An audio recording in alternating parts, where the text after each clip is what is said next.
Finally বন্ধুরা আমাদের এই ওয়ার্ড্রপটা পুরো কমপ্লিট হয়েছে।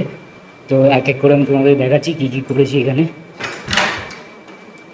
এটা একটা আলমারি করেছি, এইখানে হ্যাঙ্গার ঝুলানোর জন্য এই জায়গাটা, আর পাশাপাশি দুটো ড্রয়ার,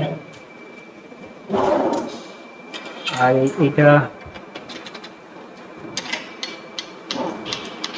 একটা হিডেন ড্রয়ার করেছি আমি, আর এটা একটা প্লেন ড্রয়ার। এইখানে পুরোটা বাঙ্কার করেছি, আর নিচে এখানে একটা আলমারি, ড্রেসিং টেবিল প্লাস আলমারি যেটাকে,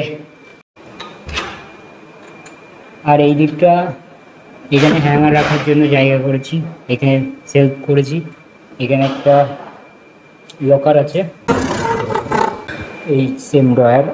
আর তো